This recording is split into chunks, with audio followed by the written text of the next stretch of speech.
Xin chào cô bác, anh chị và các bạn. Hôm nay mình chia sẻ thêm một món ăn cơm. Đó là món thịt ram tôm. Với món này thì rất là quen thuộc rồi. Với tôm rim này thì cái nước gia vị nó sánh kẹo là gì. Ăn với cơm nóng ngon lắm. Nguyên liệu chính của mình ở đây là có 400g thịt ba rọi.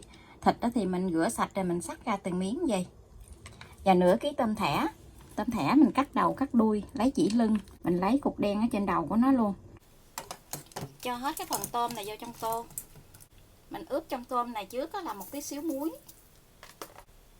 một tí xíu tiêu. Trong thịt này thì mình cũng ướp một tí xíu tiêu luôn, một chút hành tím, một muỗng cà phê đường. Mình ướp trước đường vậy nè để cho cái mỡ nó trong á, để miếng thịt nó không có bị khô á, thì mình cho tí xíu dầu ăn vô. Mình trộn cái gia vị này cho nó thấm miếng thịt nha. Mình cho chảo lên bếp thì mình cho một muỗng dầu ăn vô. Dầu nóng rồi mình sẽ cho hết cái phần tôm này vô mình xào.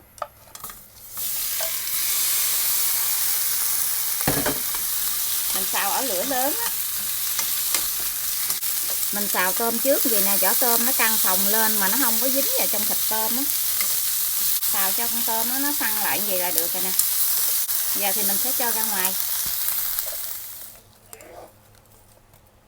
Mình vẫn để cái chảo này luôn. Mình cho 2 muỗng dầu ăn. Mình cho 2 củ hành tím băm nhỏ vô.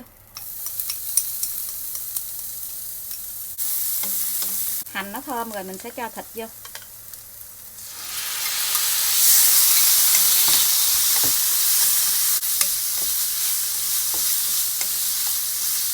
Thịt nó cháy xém cạnh gì thì mình sẽ cho một muỗng nước màu vô.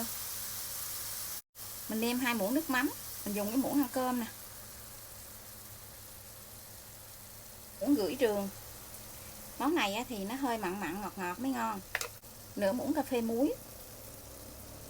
1/4 muỗng cà phê bột ngọt. Mình cho thêm 2 muỗng nước lọc để cho thịt nó chín.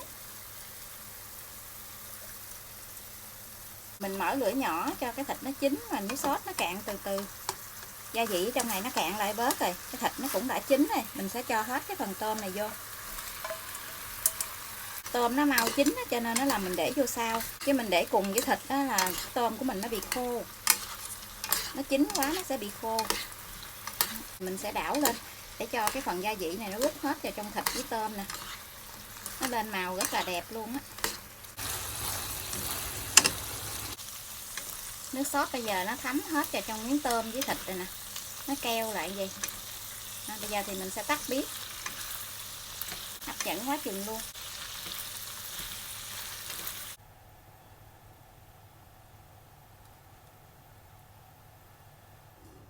Cho thêm một ít tiêu xay lên.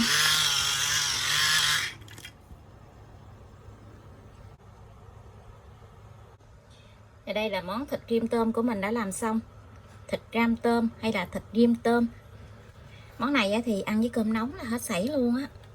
Cái nước sốt nó sánh nên áo vào trong miếng thịt với tôm coi nè. Ngon ghê chưa? Nó rất là thơm luôn. Bây giờ thì mình xin chào tạm biệt. Hẹn cô bác anh chị và các bạn lại video tiếp theo. Cảm ơn cô bác anh chị và các bạn đã xem video của mình. Xin chào và hẹn gặp lại video kỳ tới.